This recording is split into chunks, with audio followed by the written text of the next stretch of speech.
Bom, bom dia a todos. Eu já desejo, antes de começar a aula, uma excelente semana. Não, não que todos os dias não sejam santos, mas desejo uma excelente semana santa para todo mundo. E é isso, nós vamos dar uma continuidade ao nosso conteúdo aqui. Nós vamos fechar aquela parte das ações populares, da ação populares, alguns pontos bem processuais relevantes, até porque é uma ação popular. A ação popular é uma ação de procedimento comum com características especiais, porque ela tem uma lei especial, e tem algumas questões processuais aqui que merecem uma certa atenção mais aprofundada em relação ao conteúdo. Ação popular. Ação popular é uma ação, uma espécie de ação coletiva. Nós estudamos as ações coletivas, o que torna uma ação coletiva, estudamos a ação civil pública, as características de uma ação civil pública, do inquérito civil público. Mas aí fica aquela questão, tá? A ação civil pública é aquela ação que visa a tutela dos interesses difusos, coletivos e individuais homogêneos. Ok. A ação civil pública é uma ação coletiva que visa tutelar a meio ambiente, patrimônio público, patrimônio histórico, paisagístico, turístico, enfim, urbanismo, questões envolvendo a ordem financeira e econômica, tudo aquilo que está lá na Lei 7347 de 85, tudo isso, danos aos consumidores de uma forma coletiva, porque a ação civil pública é uma ação coletiva, mas só que tem um probleminha aqui. Nós, pessoas físicas, eu, a Áurea, a Micaela, a Ana Clara, a Naila, o Vinícius, nós não podemos ajuizar ação civil pública. Não temos legitimidade ativa para fazer uma ação civil pública, porque pessoas físicas, pelo nome delas, não podem fazer ação civil pública. Então, se eu vejo um dano ao meio ambiente, um dano ao patrimônio público, eu preciso ir ao Ministério Público ou em alguns a Defensoria Pública, ou seja, em alguns dos legitimados do artigo 5º da Lei da Ação Civil Pública, pedir para eles apresentar uma petição ou uma denúncia, alguma coisa ali, e pedir para eles ajuizarem essa ação civil pública? Sim, porque a ação civil pública só pode ser ajuizada por aquelas pessoas que estão relacionadas no artigo 5º da Lei da Ação Civil Pública. Tá, mas, professora, não tem uma ação que nós podemos fazer alguma coisa? Por exemplo, se eu vejo uma contaminação de um rio, ou então se eu vejo um dano ao patrimônio público da minha cidade, se eu vejo a venda de uma rua, venda de rua, isso é super comum acontecer em vários municípios, já aconteceu historicamente aqui em Anápolis. Então, se eu vejo uma venda de uma rua, ou então se eu vejo uma doação, igual aconteceu aqui, acho que eu contei para vocês, uma doação de uma área verde, de uma área de proteção ambiental, sem nenhum processo de desafetação, vocês já estudaram direito administrativo, sem nenhum processo de desafetação, simplesmente pegou ali, passou pelo Poder Executivo, Legislativo e fizeram a alienação de uma área de proteção ambiental de um determinado bairro de Anápolis para uma empresa fazer loteamento, sem passar pelos devidos trâmites legais. Enfim, eu não posso anular este ato que aconteceu? Pode sim. Então, nós temos uma ação própria para nós em relação a essas questões, em relação a essa tutela dos interesses difusos, porque a ação popular, ao contrário da ação coletiva, tutela apenas interesses difusos. Enquanto a ação civil pública tutela interesses difusos, coletivos e individuais homogêneos, a ação popular, ela só pode tutelar interesses difusos. É uma grande diferença entre a ação civil pública e a ação popular. Não se esqueçam disso para quem está fazendo as anotações, porque realmente são questões que surgem muito nas provas que vocês vão fazer futuramente, seja exame de ordem, seja as provas, as VAs aqui da faculdade, sejam a prova para magistratura, Ministério Público. A ação civil pública tutela interesse difuso, coletivo e individual homogêneo. A ação popular, somente interesse difuso. Então, se nós temos um dano ao meio ambiente, um dano aos consumidores de uma forma geral, uma coletividade indeterminada de pessoas, um dano ao patrimônio público, a venda de uma área verde para uma empresa para construir loteamento, mesmo que não sejamos cidadãos daquele bairro, por exemplo, existe uma ação para nós? Existe a ação popular. Esse caso especificamente que aconteceu em Anápolis, da doação da área verde, da área de proteção ambiental, do bairro Cidade Jardim para uma empresa, E todo o processo de judicialização que parou no Supremo Tribunal Federal, e o Supremo Tribunal Federal declarou que todo esse ato de alienação dessa área verde aqui em Anápolis é inconstitucional e foi invalidado, todo ele eu tenho. Eu não sei se vocês têm esse livro, foi o primeiro livro que eu escrevi. Eu tenho vários livros desse aqui, mas eles estão guardados lá na casa da minha mãe. E eu posso garantir para vocês que a casa da minha mãe é um lugar impenetrável durante a pandemia. É o único casal que eu conheço, as únicas pessoas que eu conheço que cumprem fielmente, desde o dia 13 de março de 2020. Está aqui a Ana Clara, que não me deixa mentir. Eu não consigo, até gostaria, eu tenho muitos exemplares desse livro, até gostaria, daria para distribuir para todos vocês. Mas a caixa com os livros, as caixas com esse livro estão lá na casa da minha mãe. E como eu só vou entrar lá provavelmente em maio, que ela vai deixar a casa, que é a única forma, nós vamos estar em aula ainda, aí eu dou minha palavra para vocês que eu faço essa distribuição. Mas está aqui a Ana Clara, que não me deixa mentir. Minha mãe e meu pai, ninguém entra naquela casa. Eu fui lá ontem, é de longe, assim, ó, tudo é jogado, minha mãe deixa o negócio na calçada. Minha mãe, meus pais, eles cumprem fielmente todas as regras dessa pandemia. É um isolamento mesmo.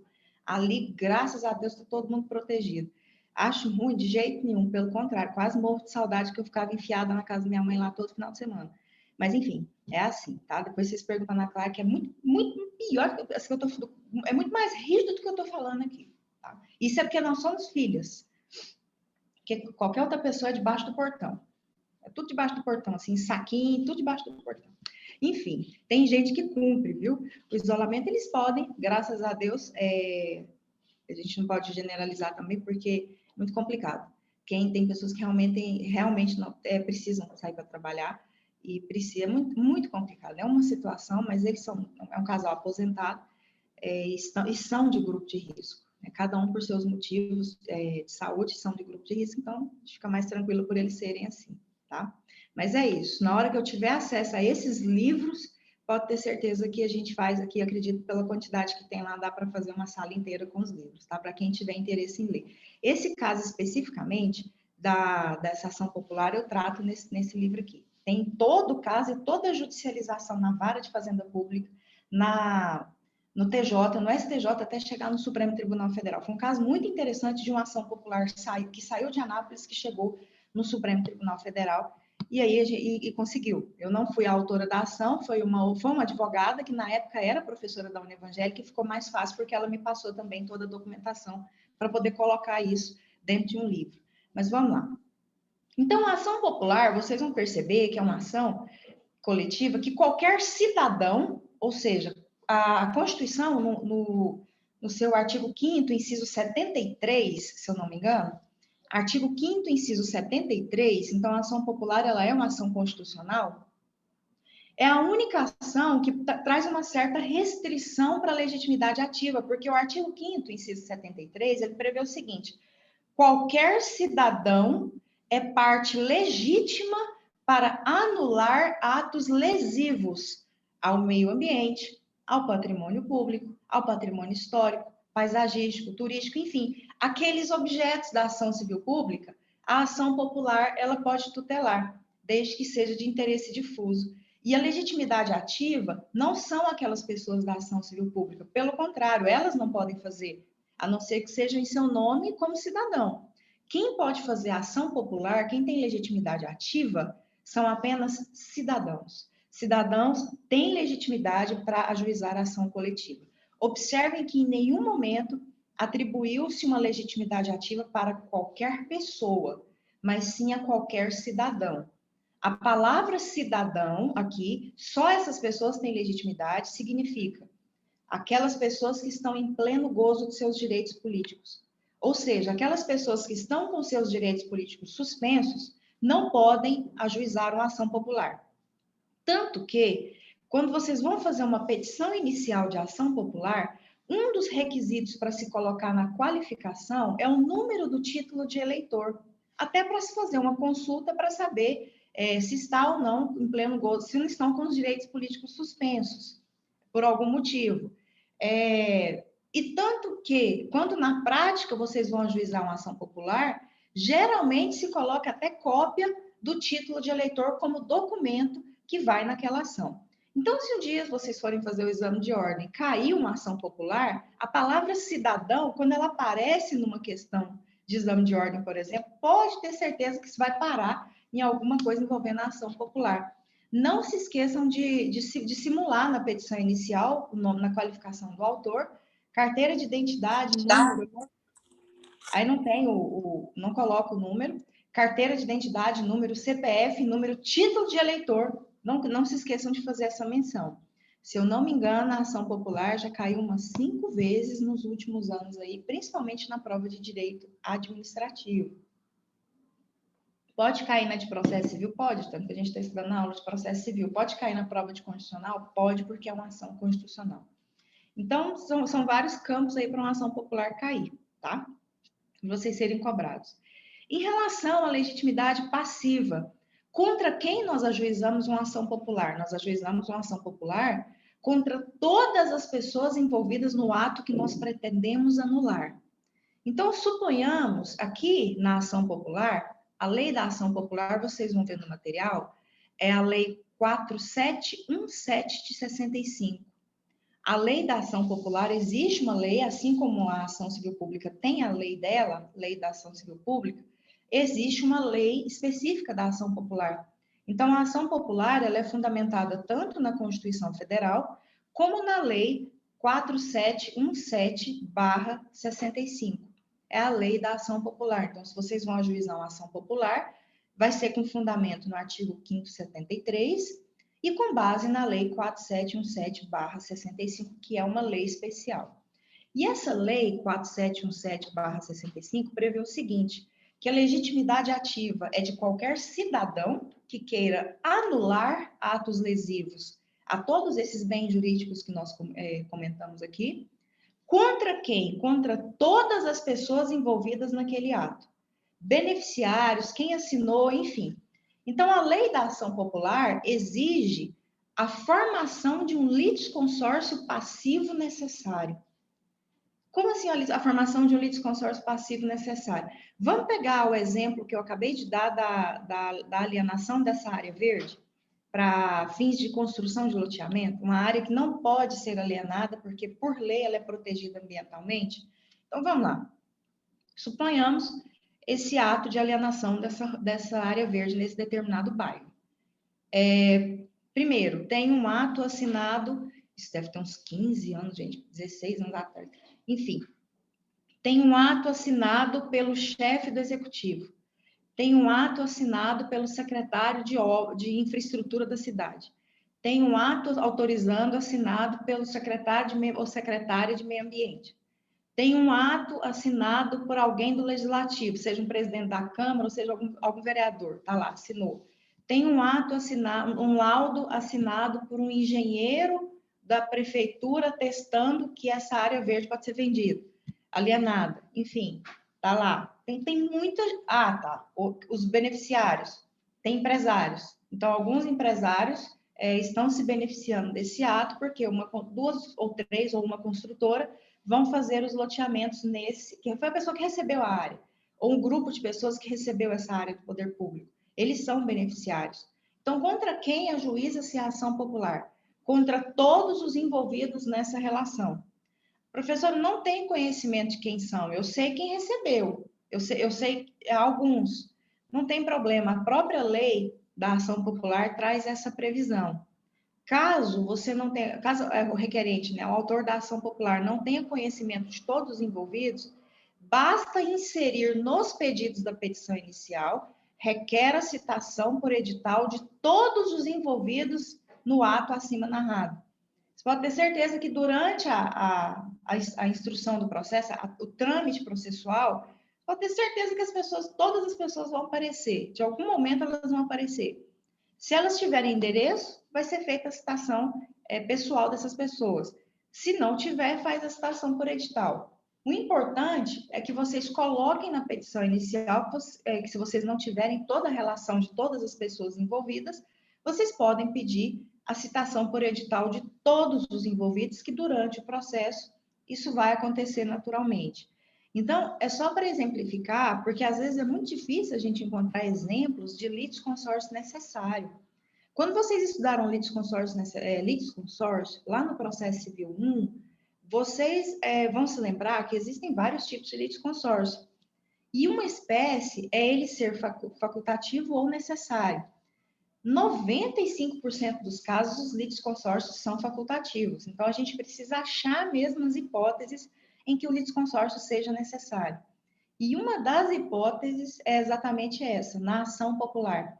Na ação popular, a lei da ação popular exige a formação do litisconsórcio passivo necessário. Outro ponto muito importante, a ação popular, ela não tem uma natureza semelhante à da ação civil pública. Por quê? A ação civil pública tem uma natureza condenatória.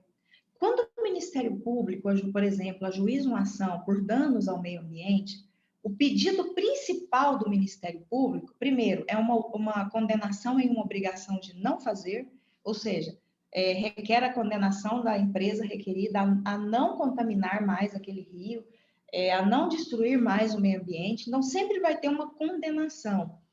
Pode pedir indenização? Pode. Requer a condenação da poluidora ao pagamento de uma indenização para o meio ambiente, só que aí vai para fundos específicos que vão cuidar do meio ambiente. Então, a ação civil pública ela tem uma natureza predominantemente condenatória.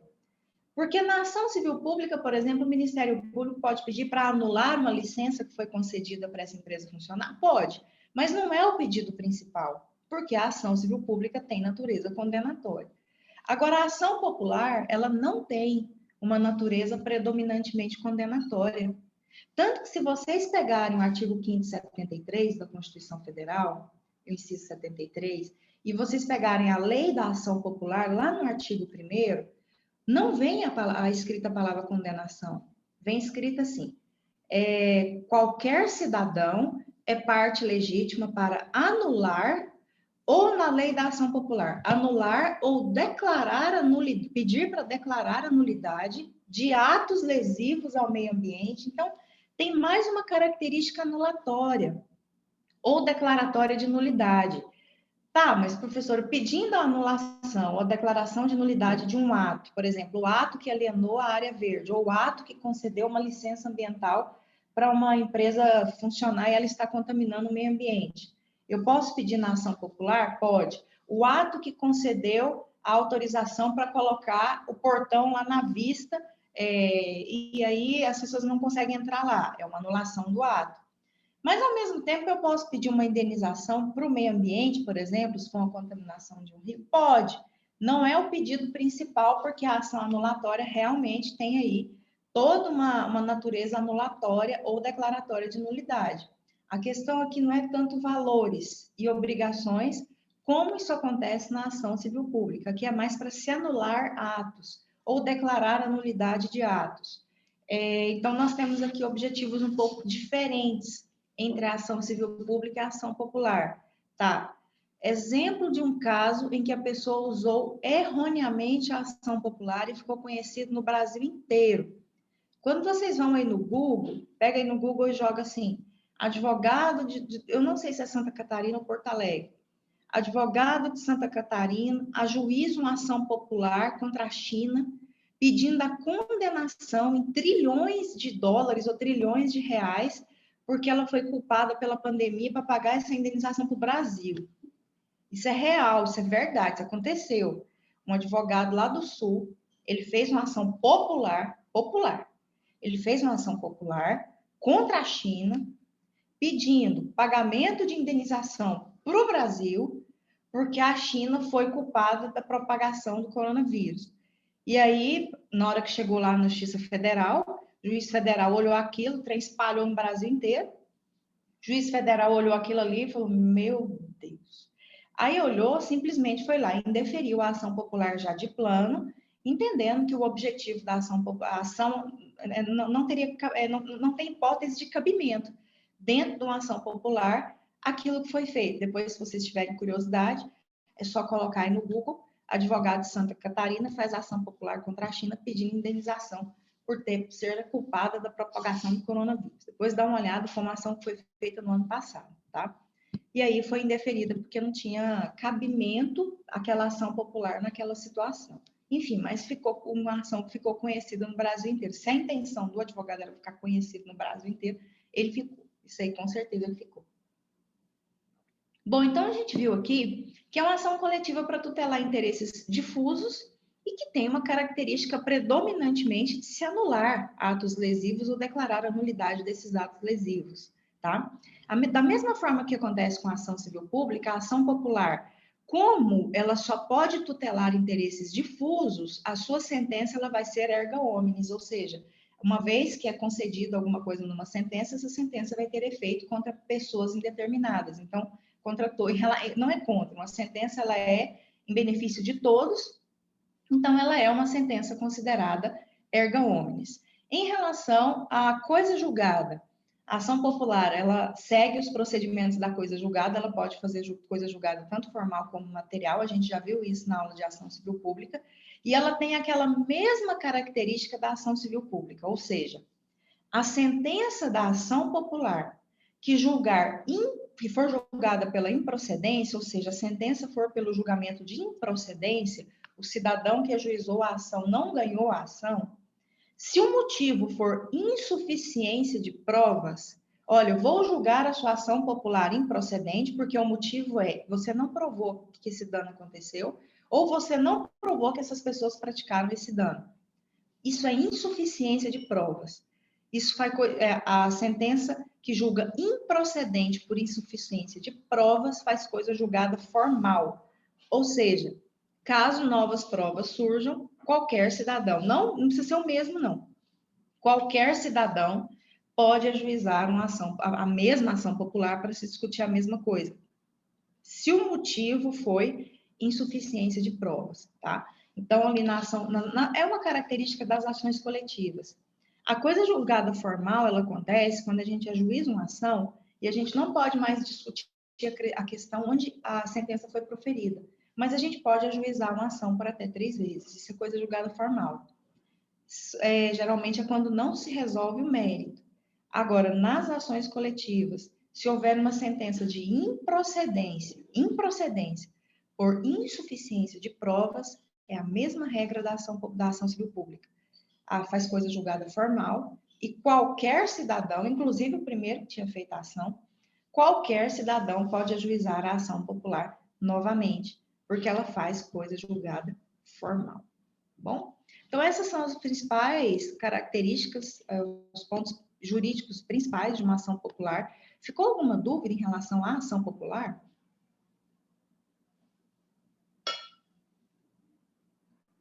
Não.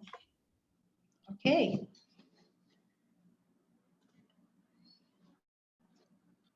Esse volume aqui. Então, vamos lá para a nossa lei de alimentos. Nossa ação de alimentos. Depois vocês assistam, por favor, a aula postada na semana 8. Não deixem de assistir.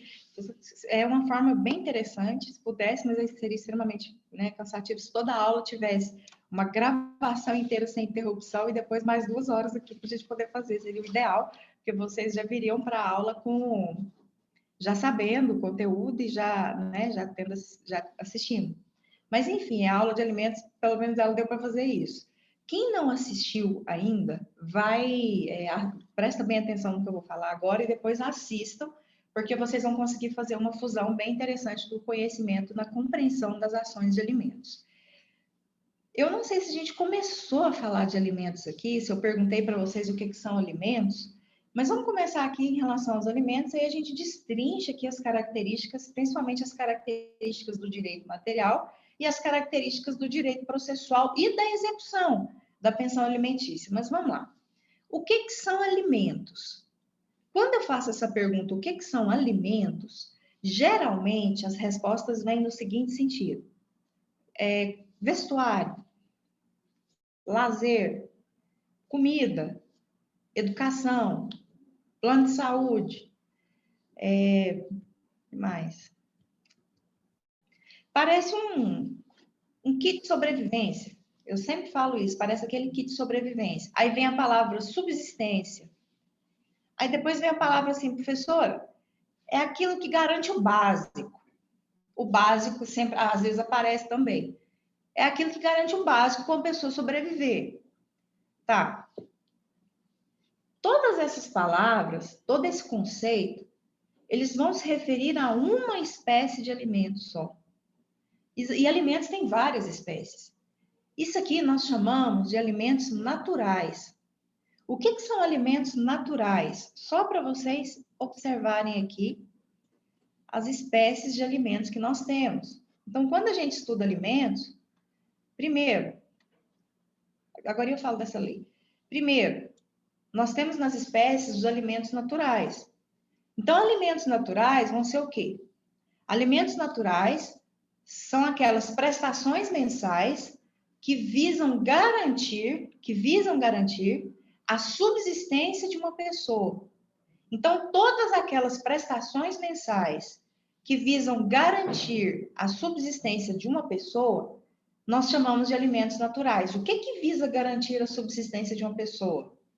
É o que eu falo de kit de sobrevivência mesmo. É aquele valor que é repassado para garantir que aquela criança coma, que aquela criança tenha pelo menos acesso à educação, porque existe a educação pública, mas alguma coisa você tem de gasto ali.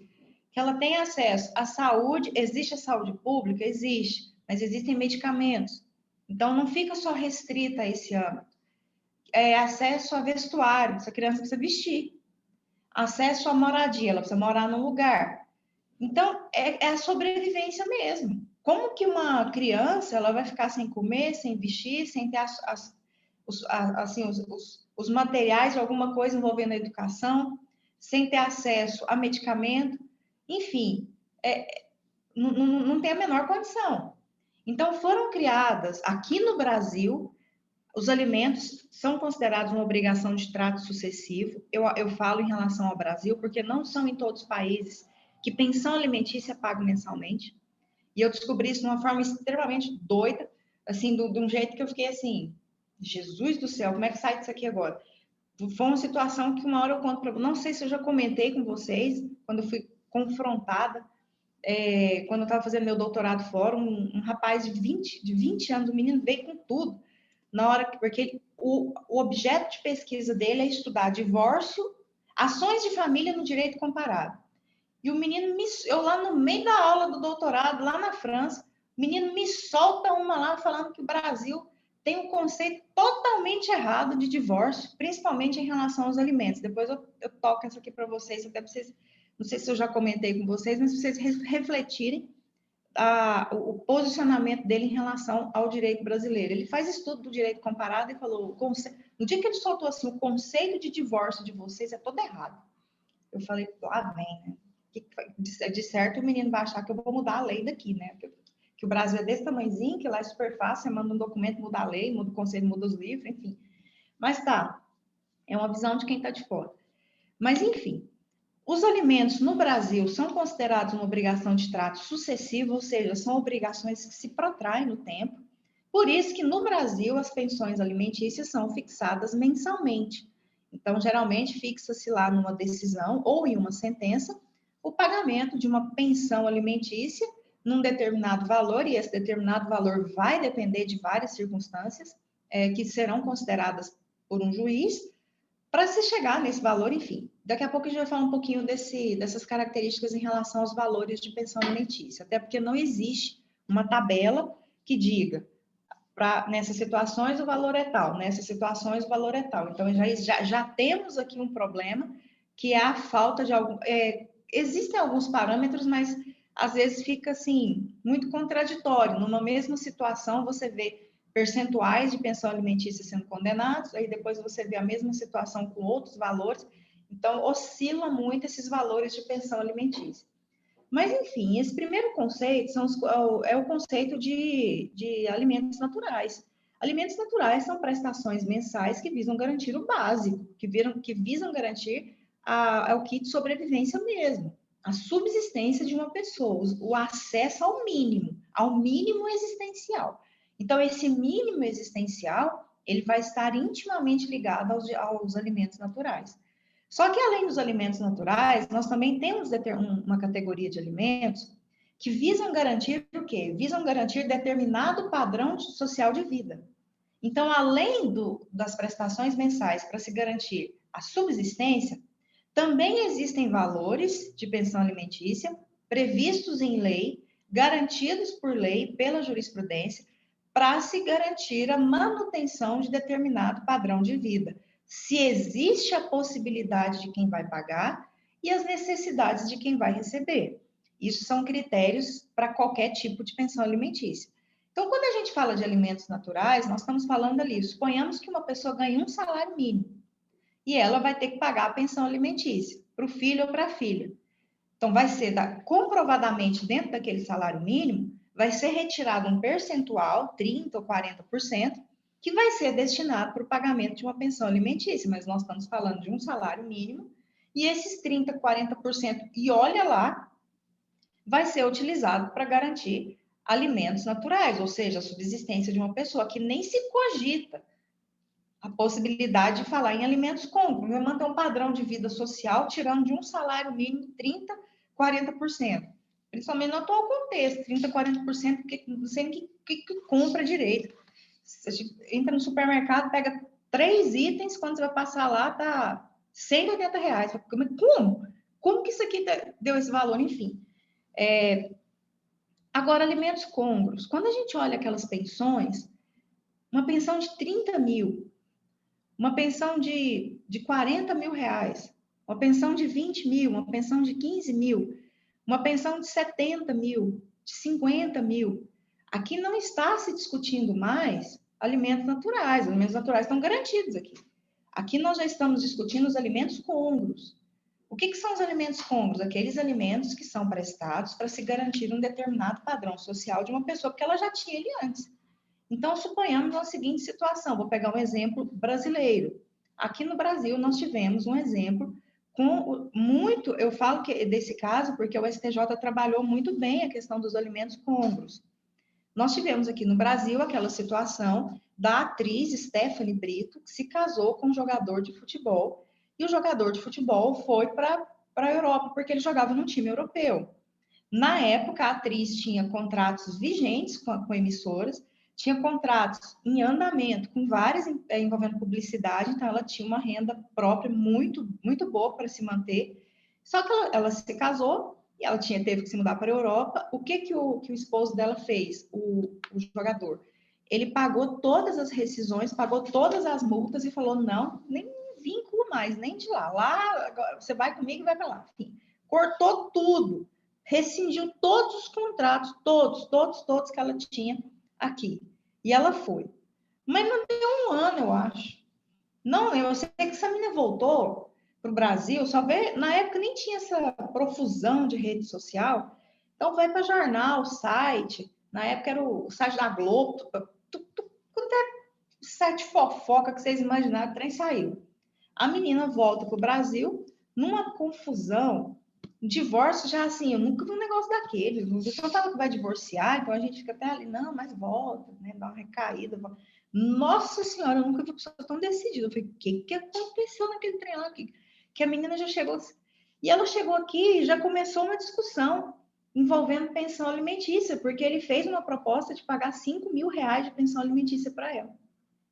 Então, na época, o jogador lá, milionário, nem sei se é bilionário, milionário, ganhando em euro lá, ela teve todos os contratos rescindidos, ela rescindiu todos os contratos dela, perdeu toda a renda que ela tinha um determinado padrão de vida lá, ela volta para o Brasil, ela veio primeiro, voltou para o Brasil, ele nem voltou. E aí ele vira e fala para os advogados entrarem em contato que ele ia pagar uma pensão de 5 mil. 5 mil, eu acho que não era nem meio contrato que ela tinha quando foi rescindido, quando casou e foi para fora. Então, virou o divórcio não, o divórcio saiu rápido. A gente vai ver na aula de divórcio que é possível a pessoa já divorciar e ficar discutindo só essas outras questões. Aquele velho argumento, não me divorcio para não mexer no patrimônio, isso não existe. Hoje a pessoa se divorcia até a título de tutela de evidência. A gente vai ver isso divorcia no cartório, vai lá, divorcia no cartório e deixa para resolver essas questões aqui em ação própria. Então, não tem essa conversa, não divorcia por causa de bem. Divorcia, casa hoje, divorcia amanhã. A gente vai ver acho que até eu estava vendo ontem, se foi ontem ou hoje, em 24 horas um requerimento de divórcio saiu aqui no Brasil. Então, divórcio aqui hoje não é mais problema depois da emenda 66. Nossa, antes da emenda 66 era uma agonia. Mas depois não. E ela chega com essa proposta de 5 mil de pensão. Então, virou litígio, com certeza. O negócio virou um litígio aí muito falado, o negócio foi... Aí, o que acontece? Valores oscilando. Ela consegue um valor X, ela conseguiu subir muito na primeira ação, na primeira fase. Na segunda fase, lá no Tribunal de Justiça, os advogados dele conseguiram reduzir esse valor pela metade. Ela tinha conseguido 100 e tanto de pensão alimentícia. Aí foi reduzindo, e o negócio, aí reduziu muito. Aí foi parar no STJ, o STJ fixou. E ela mesma pediu, ela falou, eu não quero pensão pelo resto da vida, eu preciso de uma pensão de pelo menos 12, 15, 18 meses até eu me restabelecer, porque eu também não quero ficar vivendo de pensão alimentícia dele. Eu só preciso retomar a minha carreira de quando eu deixei o Brasil. E aí, no final de tudo, ficou uma pensão de 50 mil, se eu não me engano, por 18 meses. E ela concordou, falou, não quero mexer mais com isso, deixa isso aí para mim, tá bom. É o prazo que eu preciso para me restabelecer e manter o que eu tinha, pelo menos, eu acho que nem manteve o que ela tinha mesmo. Mas 50 mil ali para ela poder, depois vocês dão uma olhada, acho que o resultado final tem, a gente que pegou as decisões lá para ler, como que o STJ discorreu sobre os alimentos côngruos. Porque em nenhum momento bateu na tecla da subsistência. O tempo todo bateu na tecla do que ela perdeu e do padrão de vida que ela tinha, do que ela precisava para se restabelecer dentro da carreira dela. E aí ficou fixado, se eu não me engano, 50 mil reais em 18 meses para ela. Então, esse é o caso, o famoso caso da Stephanie Brito com o jogador Pato. Agora, tem a pensão alimentícia do filho do Neymar, pensão alimentícia do filho do Mick Jagger com a Luciana Gimenez. Então, são valores que são altos. Esses dias eu estava lá no escritório, a gente fica, lá é dividido. A parte de atendimentos e reuniões é toda embaixo. Ele não tem um modelo de atender mesa e cliente, mesa-cliente, é separado. Então, na parte de baixo, é toda a parte de atendimento e a parte de cima tem a parte da produção, fica separado. Então, a gente fica mais tempo lá em cima da produção. Eu estava lá, estou escutando uma gritaria, um barulheiro. Eu falei, que é isso? Que barraco é esse que está tendo lá embaixo? Geralmente, os barracos que tem lá no escritório é por causa do estacionamento, porque lá o estacionamento é só para clientes, e aí tem uma clínica lá em frente, aí vira uma confusão, porque o povo da clínica põe lá em frente, aí tem um advogado lá que empomba, menina. Nossa senhora, eu cheguei lá no escritório, estava o CMTT, ela estava brigando com o CMTT, aquele tanto de cunho, eu falei, pelo amor de Deus, o que está acontecendo ali? Então, a brigaiada lá, geralmente, é envolvendo estacionamento, porque uma advogada não aceita mesmo que para no estacionamento do escritório. E teve um dia que ela colocou o carro dela atrás do carro que estava lá e falou, agora esse carro ele não sai daqui hoje. Eu virei e falei, hoje tem. Quando você vê a gritaria lá, é problema de estacionamento.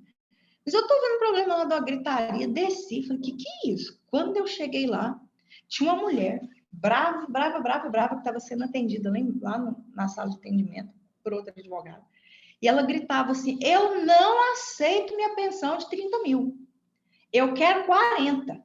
Se não for 40, eu não quero pensão de 30 mil para mim. Aí vocês imaginam o que ela mandou fazer. Que esse tipo, que o homem estava no telefone. O que mandou fazer com esse dinheiro? Manda ele não sei o que, não sei o que. E eu só assim olhando, eu ficava assim. Só ficava olhando 30 mil passando na minha frente. Eu falei, ela sabe a vida dela, então vou ficar calada aqui só observando a baixaria, a confusão. Família, causa de família é geralmente complicado.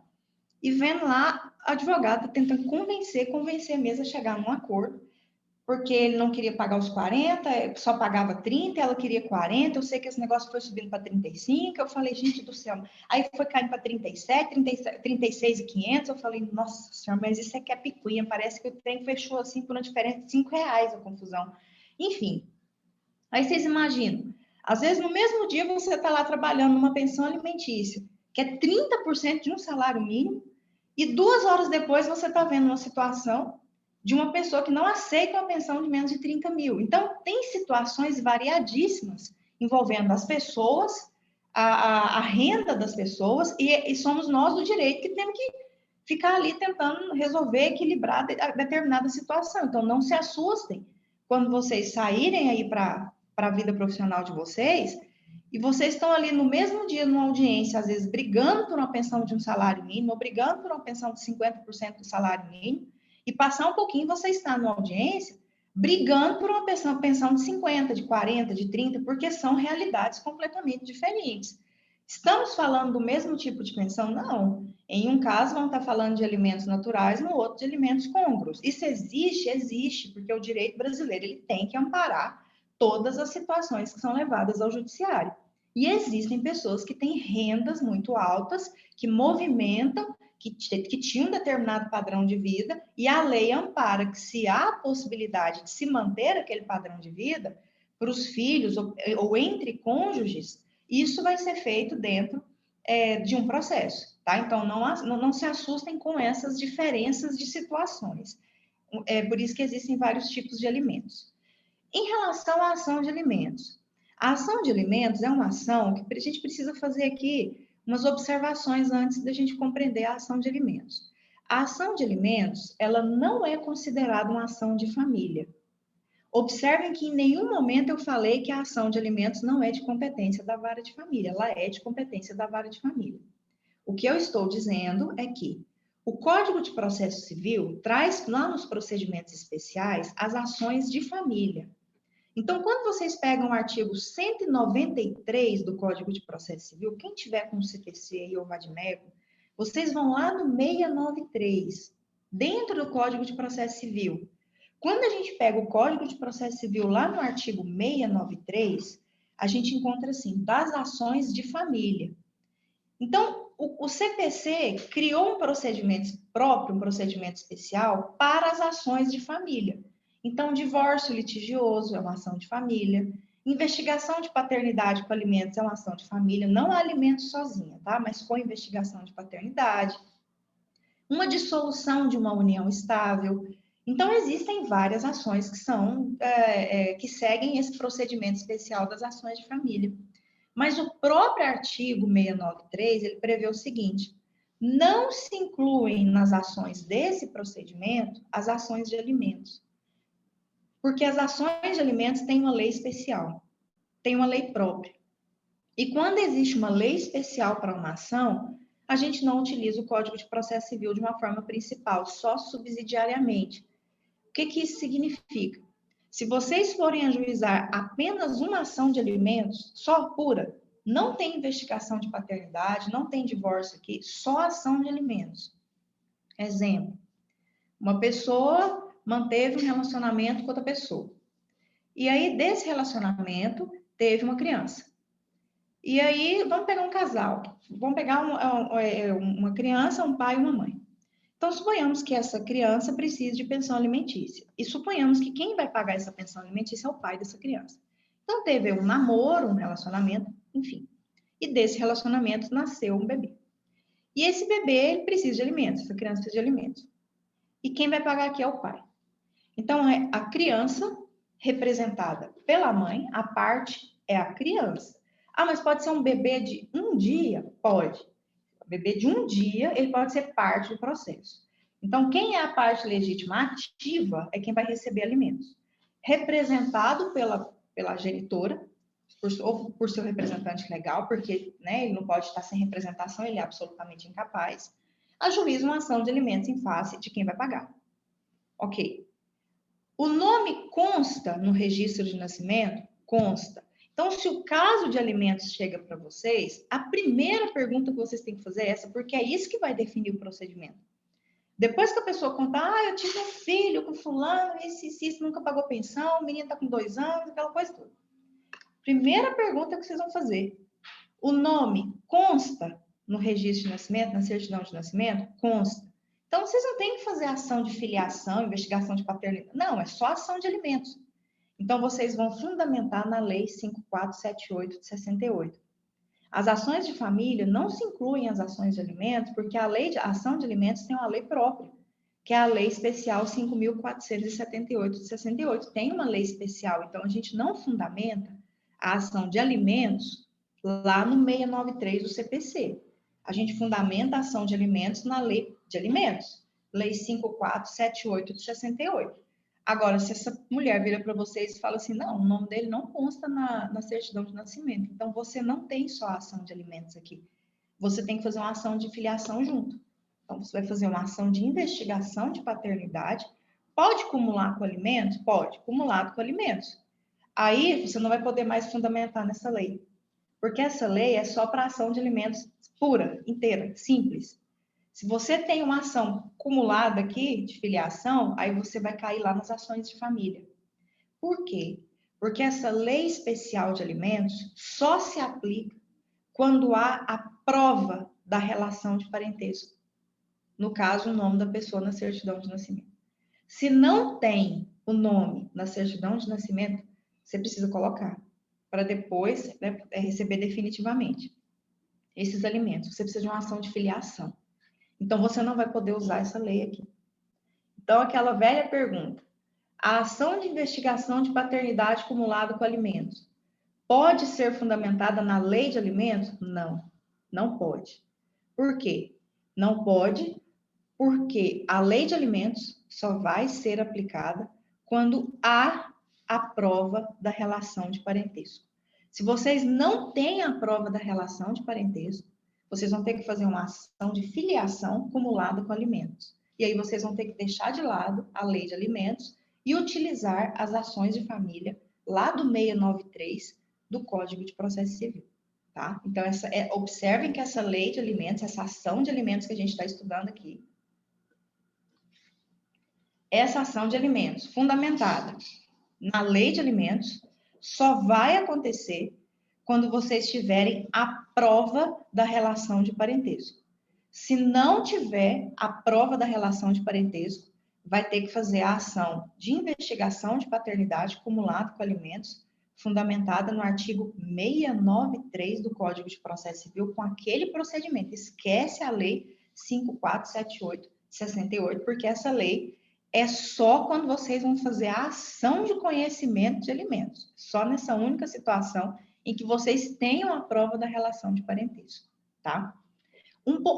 Agora voltando aqui para a classificação. Nós temos, além dos alimentos naturais e côngruos, nós temos também aqui em relação à causa, da origem desses alimentos. Então, existem os alimentos lei. O que são os alimentos lei? Esses alimentos lei são alimentos que decorrem da relação de parentesco. Então, a obrigação de ascendentes prestarem alimentos para descendentes, a obrigação de descendentes prestarem alimentos para ascendentes. Então, todos esses alimentos lei são aqueles alimentos que decorrem da relação de parentesco, é aqueles previstos em lei. Geralmente não, a prisão civil do devedor de alimentos só pode acontecer em relação aos alimentos lei. Só em caso de dívida de pensão alimentícia que decorre de uma relação de parentesco. Existem os alimentos vontade, não são alimentos que são muito utilizados atualmente, já foram, e simplesmente a doutrina não tem previsão legal, mas a doutrina criou esse nome aqui para determinadas situações que acontecem na prática. Então, suponhamos que eu vire para o Matheus e fale assim, Matheus, eu vou até você passar, vamos supor que você quer, o Matheus quer ser advogado, Matheus, até você ser aprovado no exame de ordem, eu vou pagar alimentos para você mensalmente, eu vou te dar um valor de R$5.000 por mês, para você estudar e manter seus estudos e estudar até você passar no exame de ordem a título de alimentos. Isso se chama alimentos vontade. Eles não decorrem da relação de parentesco, eu não tenho relação de parentesco com o Matheus, não decorre de um delito, eu não tenho que ficar pagando alguma prestação por mês porque eu causei um dano para ele. Não tem, simplesmente a vontade. Eu viro e falo assim, não, Matheus, eu quero te ajudar, eu vou pagar alimentos para você até você, e coloco uma data, até você ser aprovado no exame de ordem. Então, você não precisa preocupar, você não precisa trabalhar, você só precisa por conta de ficar estudando para esse exame de ordem. Simplesmente vou lá, é um ato de liberalidade meu, vou lá e faço isso. E aí, quando ele passa no exame de ordem, eu pago. Posso parar a qualquer momento? Posso parar a qualquer momento. Vou ser presa se eu não pagar, vamos supor que eu não paguei um mês. Vou ser presa por isso? Não, porque a prisão civil não acontece em relação aos alimentos de vontade. Então, acontecia muito, principalmente algumas pessoas quererem ajudar filhos de outras pessoas, ou filhos de amigos, enfim. Querer ajudar, e queria, né? E aí o direito criou esse nome, alimentos vontade. Aqueles alimentos que nascem de uma manifestação de vontade, mas que não geram consequências como a prisão civil em caso de inadimplemento. Tá? Da mesma forma que houve uma liberalidade em querer fazer, existe também uma liberalidade em querer cessar. Então, é isso. Né? Não tem tanta, não é tão utilizado atualmente. E nós temos os alimentos delito. Os alimentos delito são aqueles alimentos que decorrem da ocorrência de um ato ilícito. Então, isso acontece muito nas ações de responsabilidade civil. Não é porque se chama alimentos, mas é a natureza da indenização. Então, suponhamos que uma pessoa de 30 anos de idade, ela foi atropelada por um ônibus, por exemplo. Está lá andando e o ônibus invadiu o sinal vermelho, pegou, atropelou um homem de 30 anos de idade. Esse homem de 30 anos de idade deixa esposa, deixa 2 filhos. E ele recebe R$3.000 por mês para manter. Tá. Vai lá e vai fazer. A família vai ajuizar uma ação de indenização pelos danos materiais, e não é ação de alimentos. É uma ação de indenização por danos materiais, morais, enfim. Em face da empresa, ou em face do motorista, empresa, todo mundo envolvido, empresa de ônibus lá. E o que acontece? Faz um cálculo aqui, ele ganhava 3.000. A família está passando necessidade. Então, além dos prejuízos que foram causados, tem um lucro aqui que foi cessado, que a gente chama de lucro cessante. E isso diz respeito ao salário dele, que tem natureza alimentícia.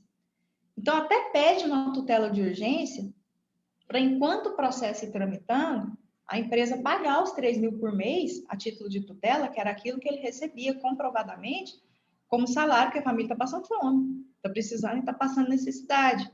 Aí o juiz vai lá e concede essa liminar para a empresa ir pagando os R$3.000 por mês. Esses valores indenizatórios, eles têm natureza alimentícia, porque eles estão relacionados a uma verba, um valor salarial que ele recebia e foi cessado em razão da ocorrência de um delito, de um ato ilícito.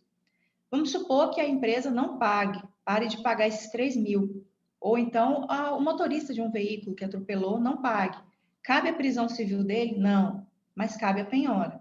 Então, a prisão civil por dívida só acontece na pensão alimentícia, mas que decorre de relação de parentesco. O que eu estou apresentando para vocês são as variadas espécies de alimentos que nós temos. E, por fim, em relação à finalidade. Nós temos alimentos provisórios e provisionais. Eu coloquei isso aqui, ver modificações no novo CPC, provisórios e definitivos. Os provisionais foram extintos com o CPC de 2015, tá? Por isso que eu coloquei essa observação aqui. Então, nós temos os provisórios e os definitivos. Nós temos esses dois.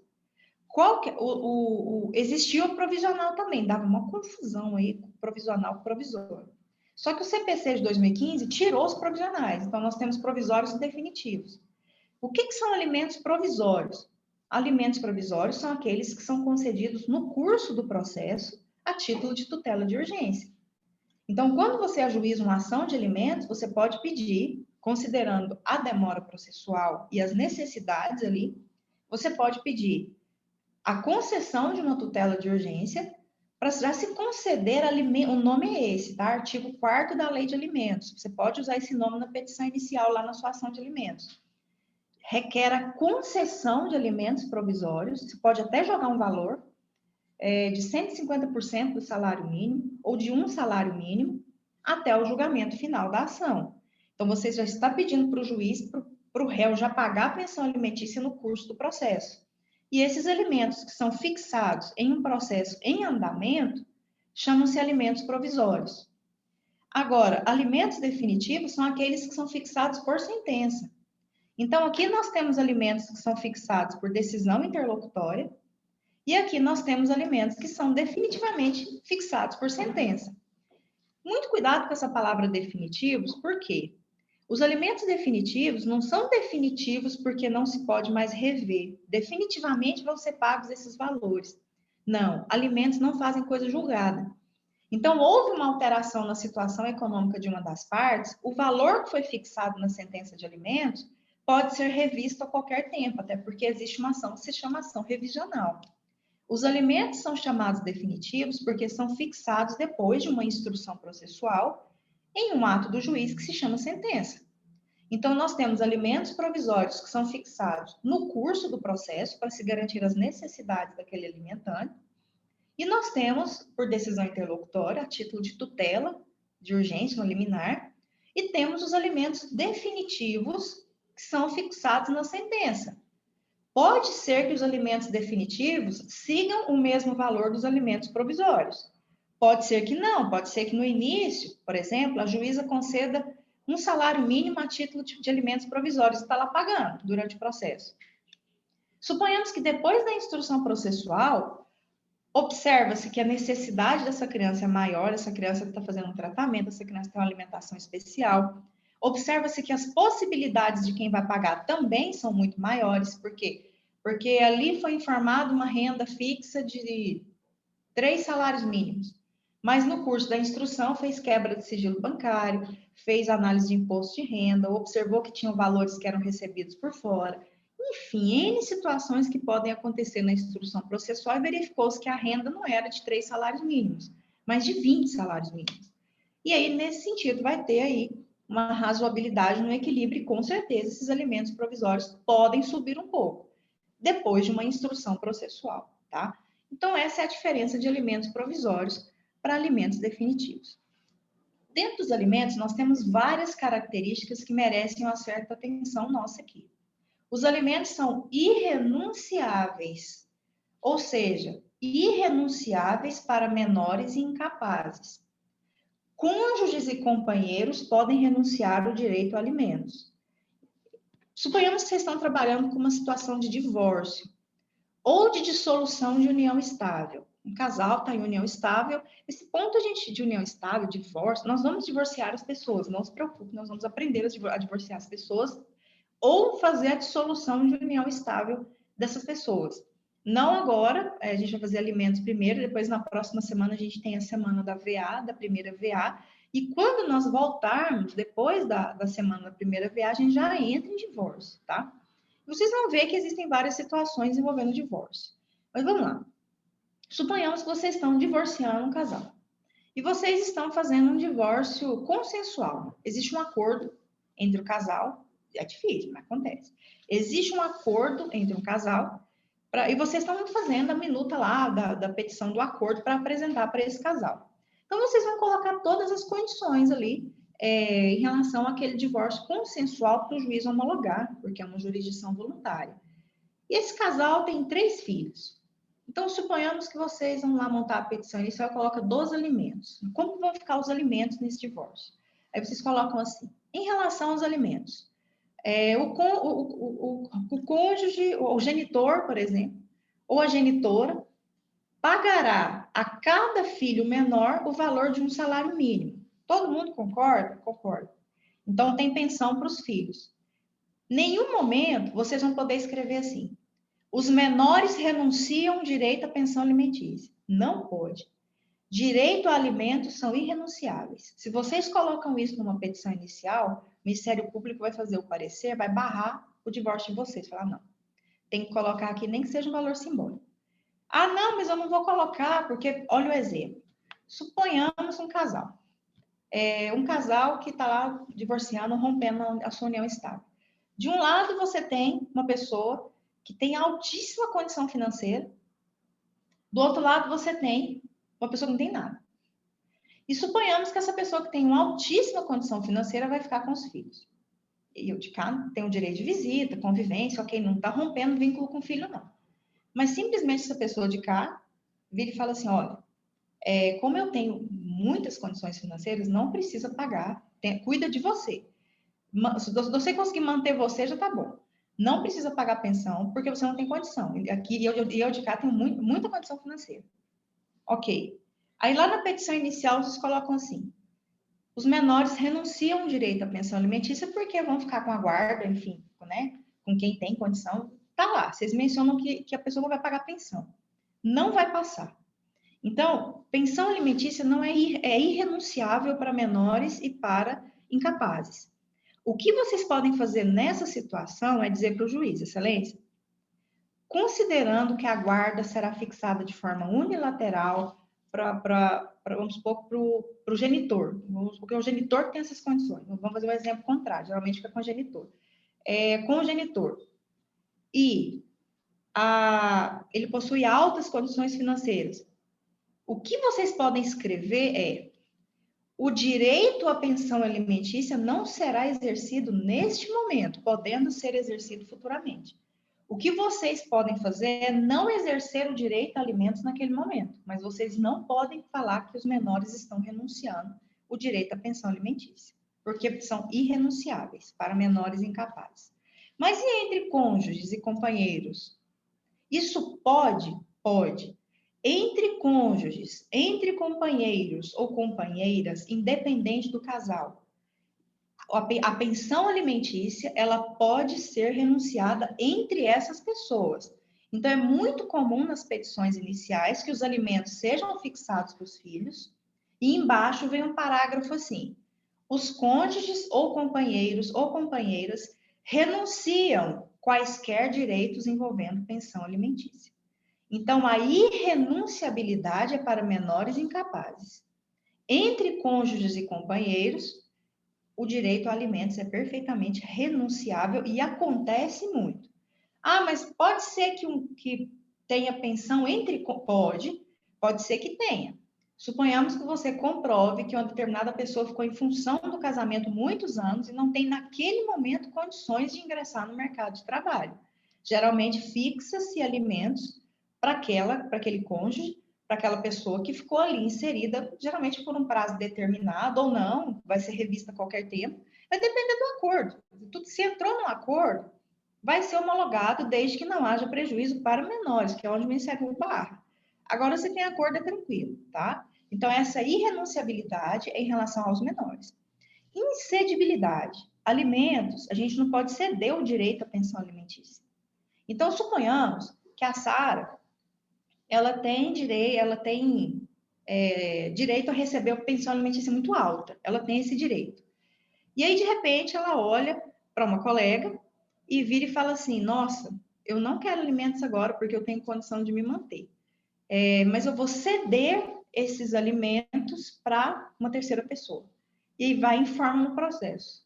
O juiz vai indeferir. Não, direito à pensão alimentícia não pode ser cedido para ninguém. Então, se você não quer exercer o seu direito agora, ok. Se você já é maior, quer renunciar, ok. Mas você não pode ceder o seu direito a receber uma pensão alimentícia, tá? Vinícius? Professora, eu vi uma petição de divórcio litigioso uma vez que tinha o pedido de guarda e logo após um inciso de regulação de visitas. Eu queria saber se obrigatoriamente, após esse pedido de guardas, é bom colocar a regulação de visitas. Se você não colocar, aí eu tô congelando, eu fiz, vai congelar mais. O que acontece? Acho que eu queimei o ar. Só um minutinho, povo. Problema técnico. Vou desligar porque eu acho que eu queimei o ar. Enfim. Olha só. É obrigatório. Tudo que envolve menor tem que ficar já bem organizado na pensão, Vinícius. Então, você tem que dizer para o juiz ou para a juíza quem detém o poder de decisão em relação aos menores, porque guarda é isso. Em relação à guarda, você tem a guarda unilateral e a guarda compartilhada. Pelo amor de Deus, não se usa mais guarda alternada. Se diz, eu vi uma petição, eu estou colocando guarda alternada. O que é a guarda alternada? Uma semana com uma semana com outra, uma semana com uma semana com outra. Não tem promotor que deixa passar isso. Ainda vou falar que não tem, porque tem. Mas não se usa muito. Isso arrebenta a rotina de uma criança ou de um adolescente, enfim. Esse semana em um, semana em outro, semana em um e semana em outro. Isso aí é alternado. Agora, nós estamos falando de guarda. Você vai falar da guarda compartilhada ou da guarda unilateral. O que muda? Eu sempre falo isso até para as pessoas que me perguntam: eu quero a guarda compartilhada porque eu quero a metade do tempo comigo. Tem nada a ver isso aí. Guarda compartilhada não se refere a tempo de convivência com os pais. É obrigatório você mencionar quem vai deter o poder de decisão em relação aos filhos. Então, você vai ter que falar da guarda, se ela vai ter que ser compartilhada, se ela vai ter que ser unilateral. E, ao mesmo tempo, você tem que dizer para o juiz, a gente nem usa muito o termo mais direito de visita, apesar de vermos em muitas petições. O nome que o código já traz é período de convivência. Então, você já vai ter que dizer qual que é o período de convivência com o genitor que não detém a guarda. Então, suponhamos, ou que detém a guarda compartilhada, mas que não tem a residência fixa. Então, na petição de divórcio, a gente vai ver isso muito bem. Eu vou compartilhar uma aqui com vocês, para vocês verem. Mas, a partir do momento que você diz, Vinícius, que a guarda de uma criança, ou de 3 crianças, 5 crianças, vão ficar com um dos cônjuges, você tem que dizer para o juiz como que vai ser o contato dessas crianças com o outro genitor. Nem que seja para você dizer assim, o genitor ou a genitora não possui nenhuma intenção de manter convívio com os filhos. Nem que seja para você dizer isso. Mas você, mas eu não sei. Tem casal que fala assim, não sei, a gente tem uma relação boa. No dia que der, eu pego. Tá, então você nem que você coloca que esse período de convivência vai ser livre, a ser acordado entre os genitores. O direito de visita é livre. Não recomendo também fazer esse direito de visita livre, porque a vida é dinâmica, vida muda. Então, recomendo colocar aí. Geralmente se coloca o quê?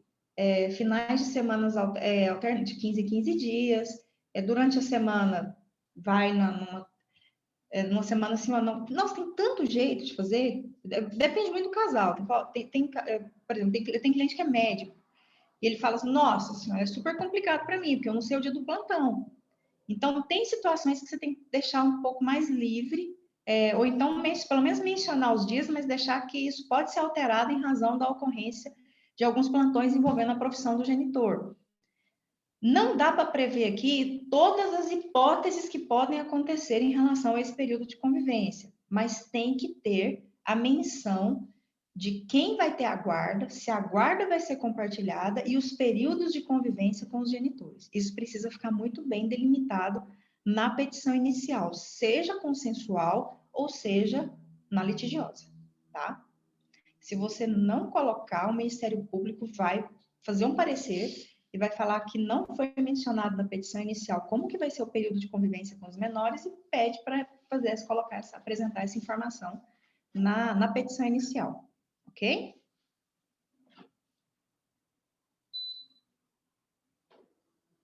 Deu para compreender, Vinícius?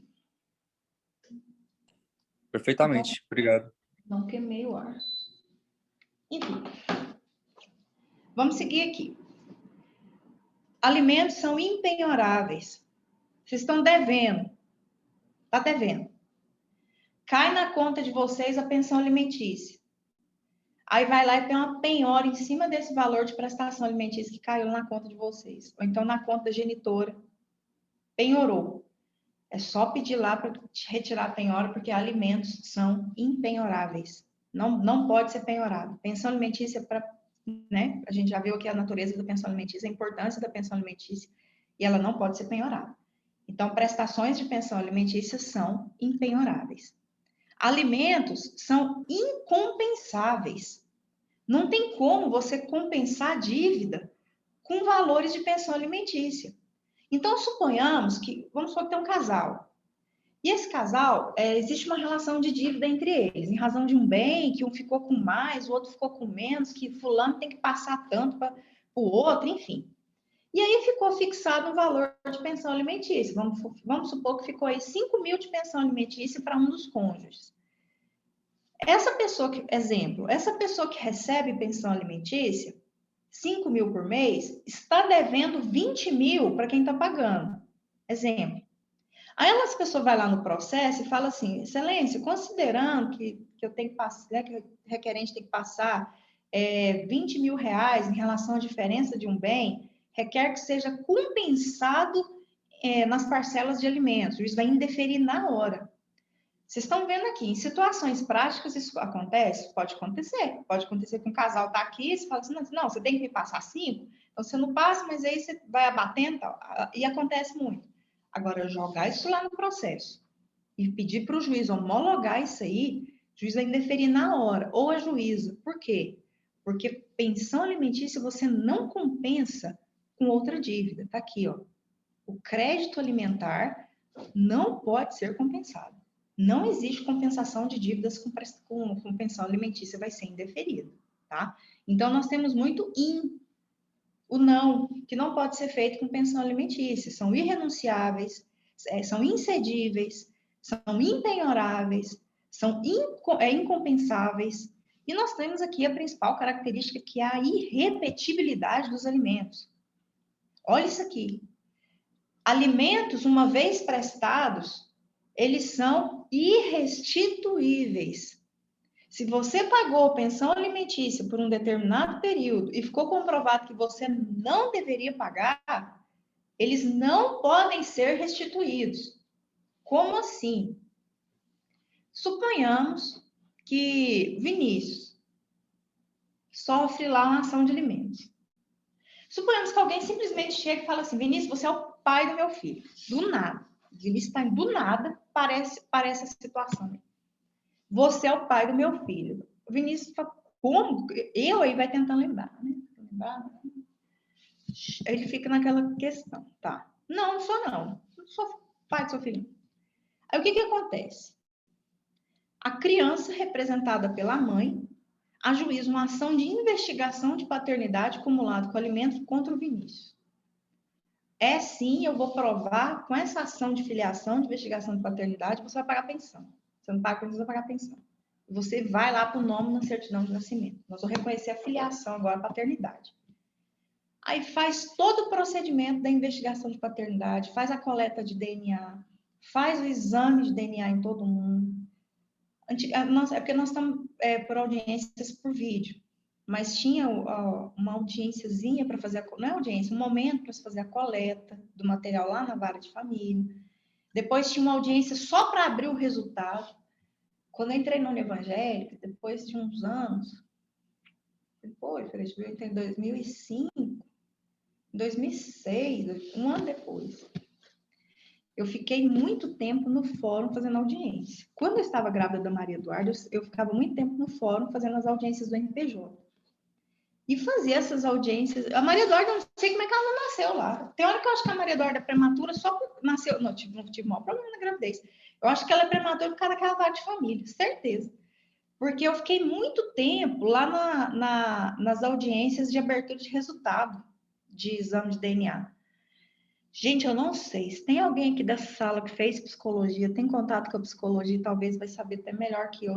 Eu não sei. Eu também não vou julgar, porque eu não sei se eu passaria por isso, se eu faria isso. Então, não tem como nem eu julgar a situação.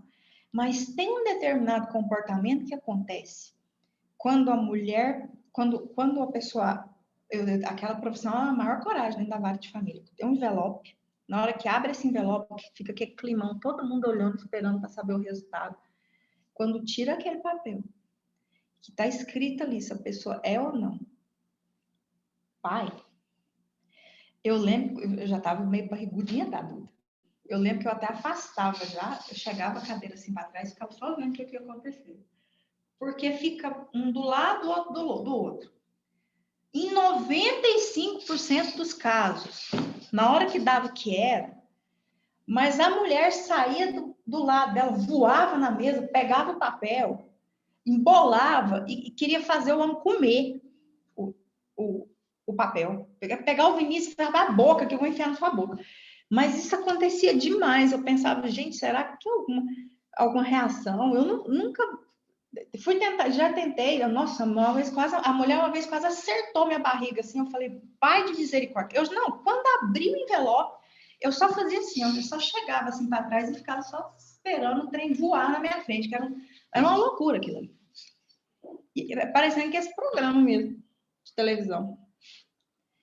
Engraçado, quando dava negativo, engraçado mesmo, porque geralmente quando dava negativo, os homens eles ficavam assim. Eu acho que eles queriam explodir. Engraçado, o comportamento é um negócio interessante, né? Eles olhavam assim, mas eu com a cara, eu falava, agora vai matar eu, vai matar a mulher, vai sair matando todo mundo aqui. Eu não sei as reações. Um explode, o outro fica naquele silêncio. Eu não sei o que é pior, eu acho que o silêncio é pior. Você não sabe o que vai acontecer naquele momento. E aí, o que acontece? Vamos pegar esse exemplo aqui, vamos supor.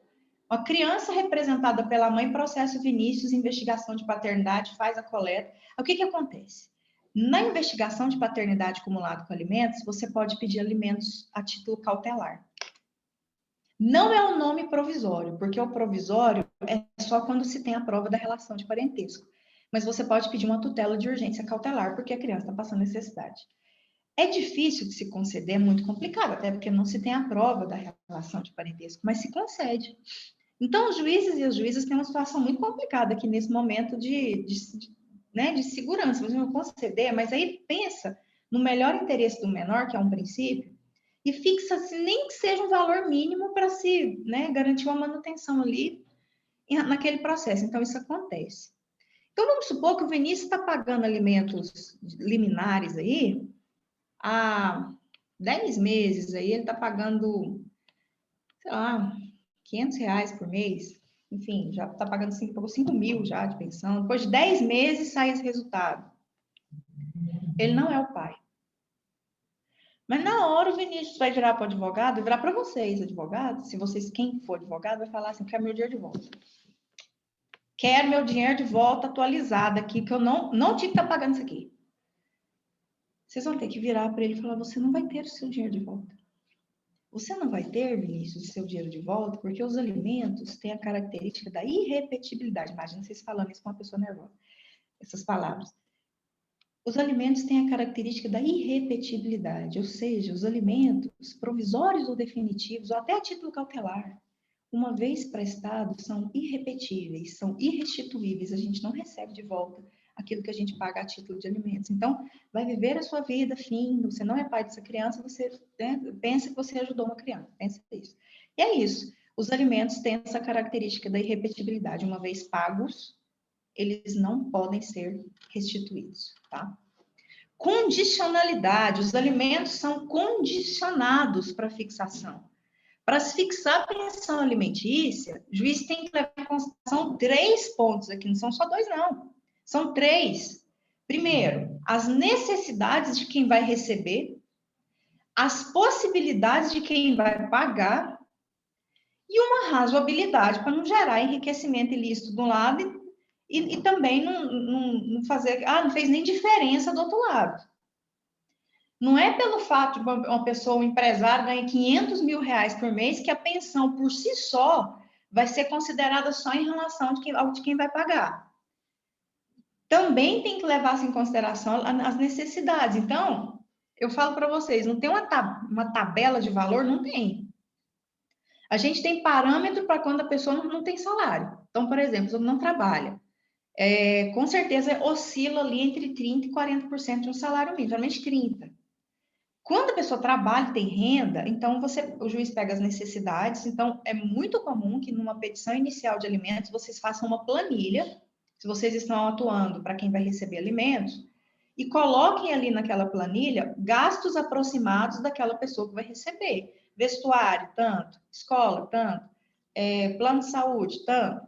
Alimentação, tanto. Vocês fazem, ele coloca um parâmetro mais ou menos ali do que é gasto. Tratamento daquilo, aula de alguma coisa, aí vem algumas pilates, aí vem os combos, pilates, aula de golfe, aula do que, vai colocando. E aí você diz para o juiz, olha, o valor aproximado que ele ganha é tanto. Claro que às vezes você não tem real noção do que a pessoa ganha. Então você joga ali um valor e pede provisoriamente para ser fixado um valor X. Vai ser um salário e meio, também não é coisa muito alta, não, que vem nesses provisórios. O real valor vai vir nos definitivos, porque o juiz vai precisar de uma instrução processual para verificar as reais necessidades de quem vai receber e as reais possibilidades de quem vai pagar. E aí pode ser que venha valores, por exemplo, 2 mil, 4 mil, 6 mil, 10 mil, 15 mil, vai depender muito das necessidades e das possibilidades, e uma certa razoabilidade aí na fixação. Então, são os critérios que o juiz e a juíza têm que observar. Verificar necessidade e possibilidade. Não verificar só necessidade, sem considerar o que a pessoa ganha. E verificar só possibilidade, sem verificar as necessidades de quem vai receber. Você ganha tanto, então você vai pagar... Você ganha 50, você vai pagar 15 mil de pensão. Peraí, não. Tem as necessidades de cá também. Então, tem que fazer um equilíbrio aí tem condições para se fixar a pensão alimentícia. Variabilidade. Os alimentos não fazem coisa julgada. Então, podem acontecer, depois de fixados os alimentos, podem acontecer mudanças econômicas. Pode ser que quem receba precise receber mais, por quê? Porque desenvolveu, eu vi semana passada, alimentos tinham sido fixados e uma criança desenvolveu uma síndrome. Apareceu lá uma síndrome nessa criança. E aí, com os relatórios médicos, com os orçamentos, foi apresentado no processo, verificou-se a possibilidade dessa divisão entre os genitores e houve um pequeno aumento na pensão alimentícia, proporcional a quem está pagando 50%, porque a genitora ia arcar com 50% desse tratamento. E pode acontecer o contrário. Pode acontecer que quem está pagando tenha perdido o emprego. Pode acontecer que quem está pagando tenha redução brusca no salário. Pode ser que quem está pagando teve uma doença. Está em fase terminal de uma doença. Então, são muitas situações. Ou pode ser que essa pessoa ganhou na loteria. Então, pode ser muitas alterações aqui podem acontecer para se ter uma necessidade de rever os alimentos. Esse rever alimentos a gente chama de revisional de alimentos.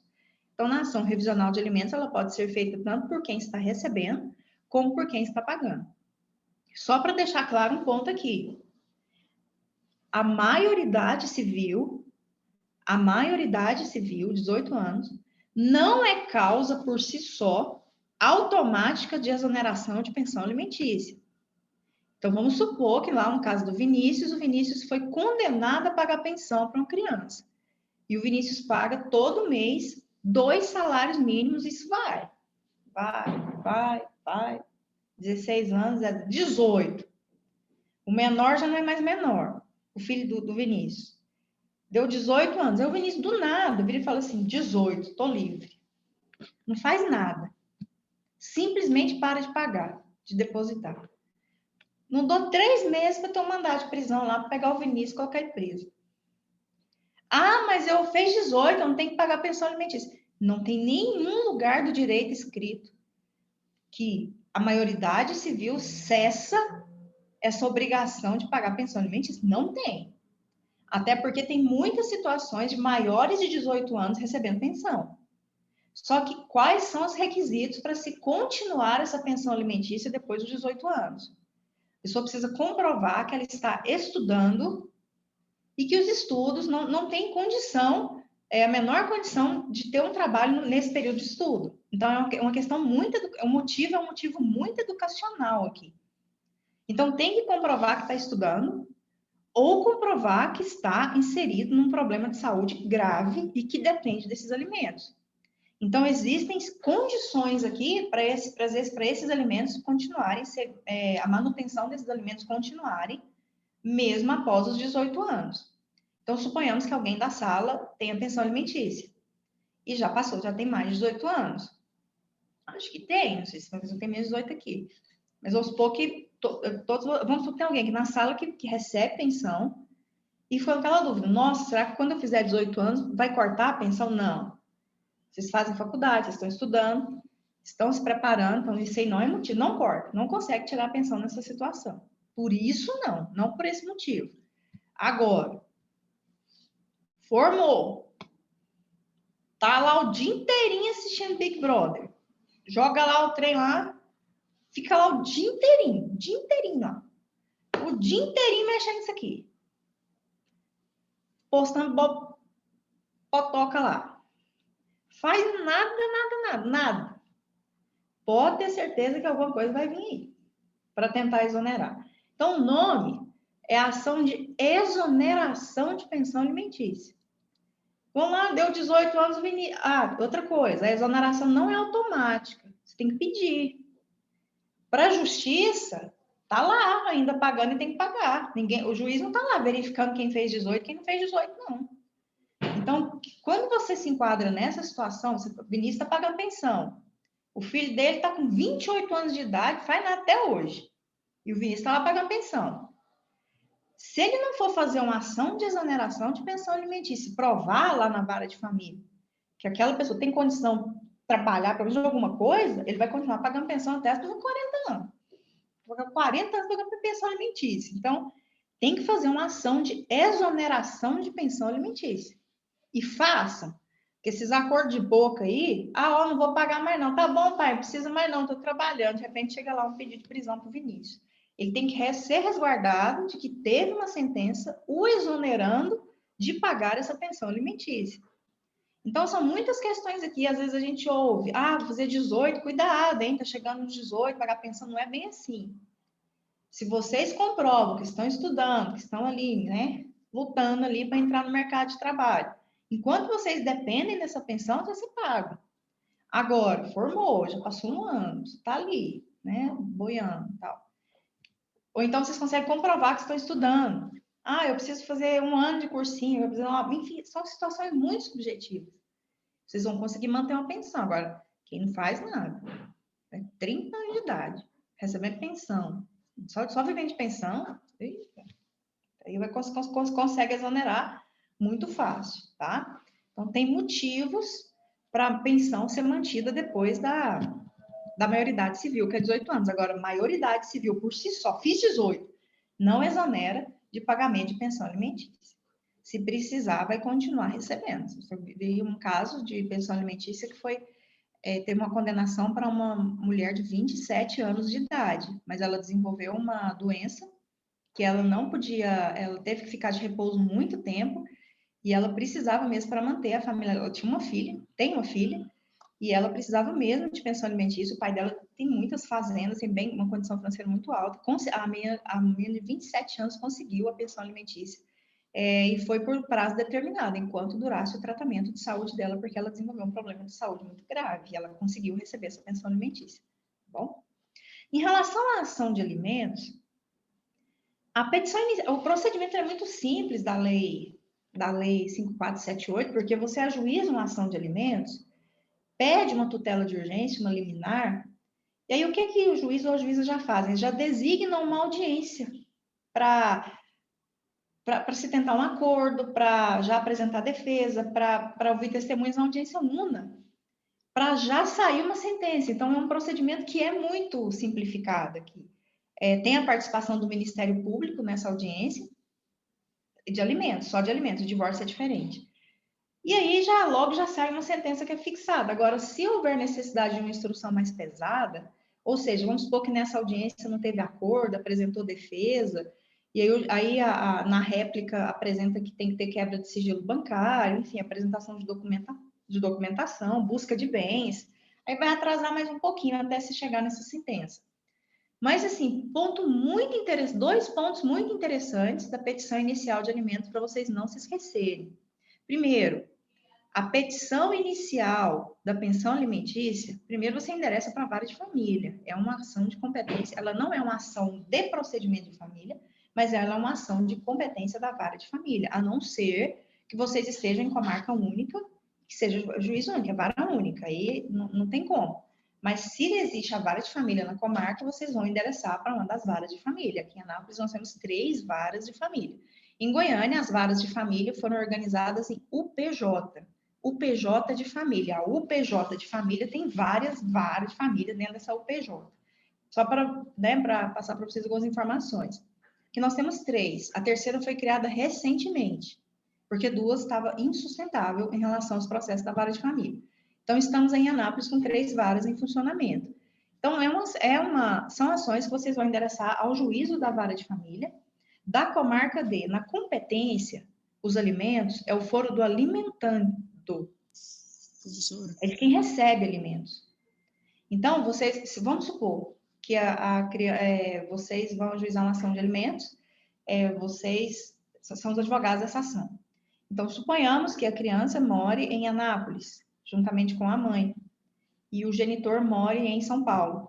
A ação de alimentos é no foro de quem vai receber alimentos. No foro da criança, no caso, Anápolis, tá? Sara?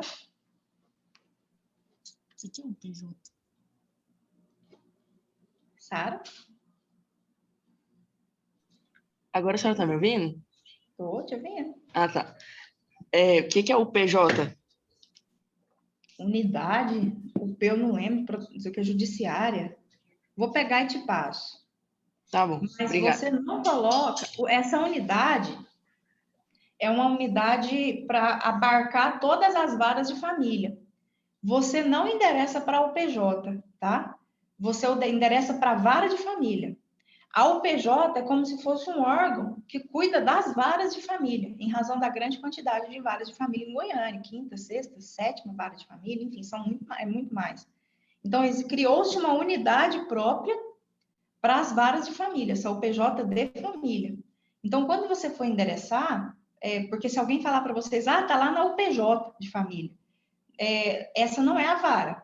Lá tem primeira vara, segunda vara, terceira vara, quarta vara, quinta vara, sexta vara, sétima vara. Criou-se essa unidade assim, para cuidar especificamente de questões envolvendo as varas de família. Então, quando você olha lá no sistema, no Projude, vai aparecer assim, UPJ de família. É só para vocês não assustarem achando que aquilo ali é a vara. A vara vai aparecer embaixo, quinta vara de família. Está na UPJ de família, na quinta vara de família, tá? É uma unidade específica do judiciário, especialmente para a família. Depois eu pego o significado do pezinho para você. Então, nós temos aqui algumas regras interessantes que estão aqui, ó. A petição inicial é normal, vocês vão fazer ela de acordo com o artigo 319 do Código de Processo Civil, juntamente com o 320. Não tem muito segredo na petição inicial. O que tem de diferente, eu já coloquei aqui para vocês. Primeiro, a competência, que é o foro de quem recebe alimentos, sempre. Então, não tem como errar isso aqui. É vara de família, para onde tem vara de família, e a comarca é a comarca da pessoa que recebe alimentos. E o valor da causa. Nossa, o que eu vejo de emenda da petição inicial, repito, quando a gente fala de emenda da petição inicial, apesar do prazo ser de 15 dias, uma emenda paralisa o seu processo por alguns meses. Isso é muito ruim. Então, o que eu vejo de emenda nesse sentido, por quê? O valor da causa na ação de alimentos. Então, se vocês montam uma petição inicial e suponhamos que vocês peçam R$ 1.000 de pensão alimentícia. Então, tá lá, R$ 1.000 de pensão alimentícia. O valor que vocês querem por mês é R$ 1.000. O valor da causa não vai ser R$ 1.000. Vocês vão pegar 1.000 e multiplicar por 12. Então, vai lá dar lá os 12 mil. Dá-se a causa o valor de R$ 12.000. Qual que é o valor da causa da ação de alimentos? O valor da causa de ação de alimentos são as 12 prestações mensais pedidas pelo autor da ação. Então, você pega aquele valor que você quer de pensão alimentícia e multiplica por 12.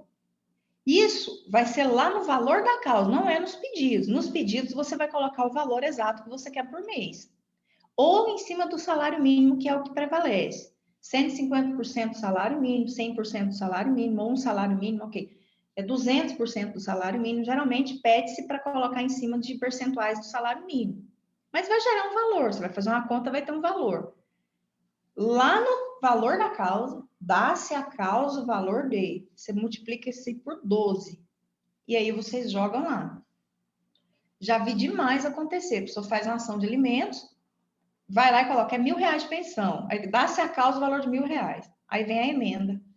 Intime-se o autor para que no prazo de 15 dias realize a emenda da inicial, adequando o valor da causa de acordo com as regras da ação de alimentos. Então, você tem que pegar aquilo ali e multiplicar por 12. Então, você vai ter que fazer uma petição só para apresentar um novo valor, ou seja, aquilo vezes 12. Isso aí você pode atrasar meses no processo por causa disso. Tá, mas isso se aplica até na ação de divórcio que tem bens com alimentos? Vou pegar um exemplo. A gente já vai começando a ingressar na matéria próxima aula. Vamos supor que vocês estão fazendo um divórcio litigioso. E tem aí, vamos pegar aí R$ 1 milhão de bens. E vocês colocam lá, dos bens, 1 milhão de bens, né, em bens. Só que, como é litigioso, vocês ajuizaram a ação defendendo o interesse de um dos cônjuges. Então, você vai colocar o valor da causa 50% daquilo ali. Vai dar R$ 500 mil o valor da causa, daquilo que vocês informaram lá na petição inicial de bens. Aí vocês vão lá e colocam, e pede pensão. Aí vocês jogam o valor da causa e colocam R$ 500 mil, só o valor dos bens. Aí vem a juíza lá da vara X de família e coloca assim: intime-se o autor para emendar a inicial Porque o valor da causa tem que ser a soma dos bens mais os alimentos. Então, você tem que pegar aquilo que você pediu de pensão para os filhos, multiplicar por 12 e jogar lá no valor da causa. A gente acha passa despercebido. Não passa. Não passa despercebido, porque valor de custos são recolhidos em cima disso aí, tá? Deixa eu ver aqui as dúvidas. Eu só vejo o negócio piscando. Ó.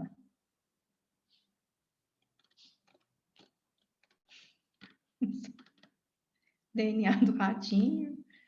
Agora que eu tô vendo aqui, viu, os comentários, não aparece para mim, povo, quando eu tô com a tela compartilhada. Tem que designar o percentual também quando tem mais de uma pessoa beneficiária. Tem, o Anderson tá certo, tem que designar o percentual de todos. Tem muito erro também em relação a isso. O MP sempre pede para refazer, pede mesmo. Aliás, o Ministério Público fica de olho em absolutamente tudo quando envolve interesse de incapaz. Às vezes a gente está lá numa petição inicial, montando, está organizando, e de repente, quando você olha, vem uma manifestação do Ministério Público, quando você fala, gente do céu, não tem lógica isso aqui.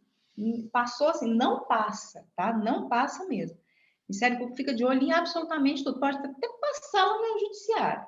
Mas quando chega no MP, interesse de incapaz, nossa, gente do céu, mas ali não passa. Eu vou dizer para vocês, esses dias estava montando uma petição de divórcio consensual. Quando eu falo para vocês é raro, mas acontece. Aí estou lá montando a petição e às vezes essas petições na prática, quem faz estágio em algum escritório tem contato, vê que algumas petições é sempre bom a parte estar presente para fazer. Não agora, a gente faz tudo pelo Zoom, fica até mais fácil compartilhar e estar ali com o cliente pelo Zoom, a gente organiza tudo. Mas, assim, esses dias uma pessoa virou para mim e falou assim, não, a gente entrou num acordo, como eu devo um valor X, eu vou passar esse valor X e aí eu vou ficar 1 ano sem pagar a pensão alimentícia para menor, mas eu vou manter a menor, eu pago escola, eu pago isso, pago aquilo, a família tem muitas condições financeiras, então eu vou ficar 1 ano sem pagar a pensão alimentícia. Então, você pode colocar na petição que o genitor ficará 1 ano sem pagar a pensão alimentícia, porque tem que passar um valor de 45 mil para não sei quem, que não sei quem. Aí você fala assim, tem hora que eu fico só pensando assim, vocês vão sentir isso, gente, tem hora que a gente tem que dar uma aula, tem que chegar aqui e falar, olha, não tem como, a gente vai ter que colocar um valor de pensão alimentícia, mesmo que exista essa relação negocial de vocês, eu entendi, mas a gente tem que colocar um valor de pensão. Eu não posso colocar aqui agora esse problema que não vai ter pensão menor. Isso aqui o Ministério vai vir de cima, não vai querer deixar homologar esse acordo. Então, dívidas de alimentos são incompensáveis. Então, nós vamos fazer o seguinte, faz uma negociação aí que você abate e joga, mas a gente tem que colocar um valor de pensão alimentícia aqui para o menor, porque a gente não pode justificar que você vai compensar uma outra dívida usando a pensão alimentícia que seria desse menor. Eu entendo que é a vontade de vocês, mas o Ministério Público não vai deixar isso aqui ser homologado.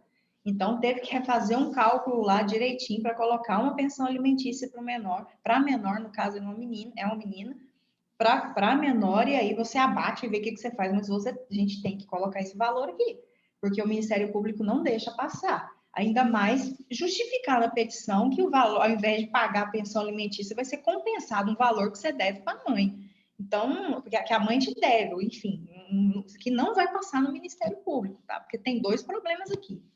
Pode falar, Sara. Professora, Pode falar.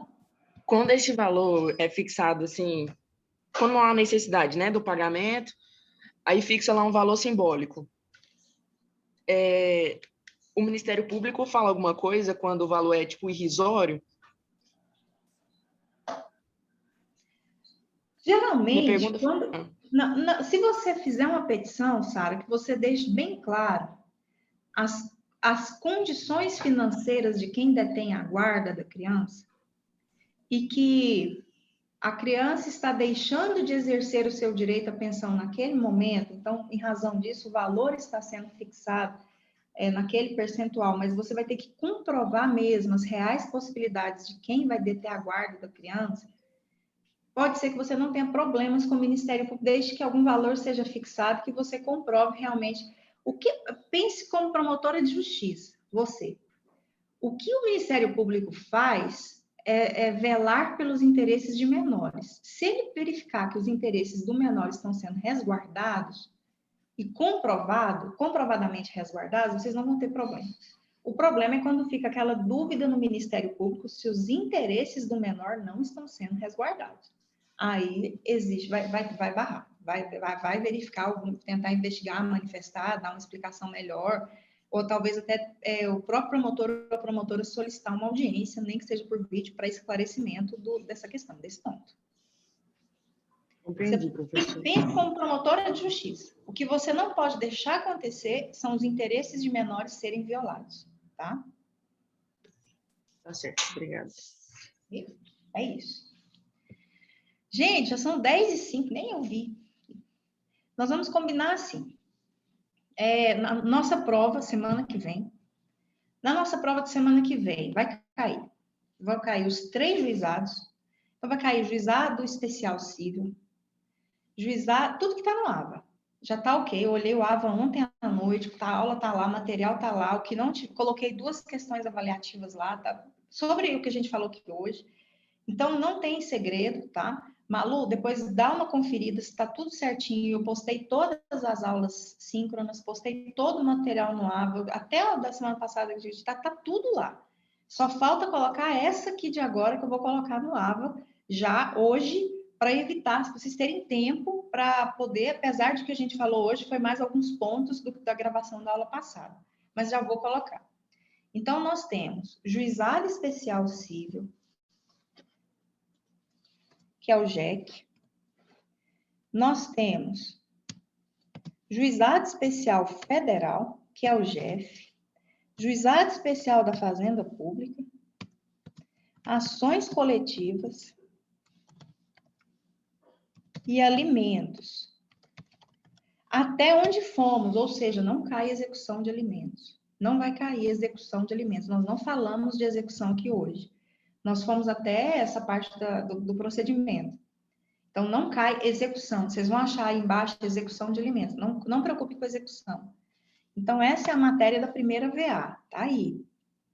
Então, semana que vem já é a nossa primeira VA. Naqueles mesmos moldes, eu insiro 20 questões, o sistema puxa 10, randomiza, muda, alternativa, enfim. Aquele mesmo procedimento você já sabe. 2 tentativas, 2 horas de prova. Não mudou nada em relação a isso. Então, qualquer dúvida que vocês tiverem, quando vocês forem ver as aulas de novo, ler o material novamente, durante a semana, até sexta-feira, meia-noite, qualquer dúvida que vocês tiverem, me manda no WhatsApp, fala comigo. Durante a semana de prova, não me manda mensagem perguntando se está certo ou está errado. Não posso responder. Não podemos ter contato durante a semana. Qualquer dúvida, vocês vão pegar, vão ler o material, vão ver, vão lembrar de alguma coisa, manda mensagem, liga. O professor faz um vídeo aí. Se eu tiver com a cara boa, eu vou fazer na hora. Explico. Estou à disposição de vocês a semana inteira para responder as dúvidas. Bateu sábado já de manhã, não. Semana que vem, porque tem gente que tira foto da questão e me manda. Professor, está certo? Não sei se está certo. Não posso responder. Não posso responder. Não faz isso, por favor, não é um problema. Não posso responder. Outra coisa. O que é que acontece também, gente? Muito na semana de prova. Ah, tá. Vamos supor que vocês pegaram uma questão lá, esse negócio que tá nulo, ó. Isso tem que estar errado. Tem 2 respostas, tem 3. Não tem resposta para isso aqui. Acho que isso tem que estar tudo errado. Mas pode acontecer demais, até porque no semestre passado o sistema randomizou, pegou questão alternativa de uma questão, jogou na outra. Tinha pergunta envolvendo embargos de terceiro na ação possessória. Pode acontecer alguma falha. Não se preocupe. Anota, tira foto, anota, guarda. Passou a semana, aí na outra semana a gente está aqui. Professora, deu um problema lá. Essa questão aqui, isso, a gente anula. Não tem problema. Não tem problema, tá? Ninguém foi prejudicado em prova, ainda mais dessa forma. Então, tenha uma semana muito tranquila, muito serena de estudos. Desejo para vocês, vou fazer mais uma vez a pergunta. Tem alguma dúvida até aqui? Pelo que a gente viu, pelo que a gente falou? pelo que vocês já leram, pelo que vocês assistiram, até aqui, tem alguma dúvida? Ok? Por enquanto tá tranquilo, professora. Se tiver, a gente manda para a senhora ao longo da semana, como a senhora falou. Pode ser. Beleza, então. Então A é dúvida isso. boa é na hora da prova. Não, vocês vão ter que falar. Nem preocupe. Então, você tem questões avaliativas lá para fazer? Tem. Não tá em todas as semanas, tá? Tem lá. Onde está lá marcadinho, tem, tá? Eu já coloquei 2 lá ontem para fechar direitinho, mas tá lá, tá ok. Até que dia pode fazer? Até. Não foi colocado uma data? Parece que é uma data padrão. Acho que é dia 11 de abril, eu 11, acho, né? professora. Mas você tem Eu acho. 11 de abril, vocês têm até depois da semana da prova junto com questão junto, pensa que bagunça. Então, assim, não se preocupem, façam até as datas corretas, tenham uma semana de muita calma e tranquilidade, estudem, qualquer dúvida fala comigo e tenham uma excelente semana de prova com muita calma também, tá bom? Peço para vocês, continuem se cuidando, vocês são muito queridos, e estamos vivendo dias muito difíceis ainda, e quero ver todo mundo bem aqui depois da nossa semana de prova, para a gente continuar o nosso conteúdo, tá bom? Uma excelente semana para vocês e é isso. Beijos com muito carinho. Ok? Obrigada, professora. Boa semana. Ok, professora. Tchau, professora. Boa Beleza. semana. Boa semana, gente. Tchau. Tamo junto, Pedro.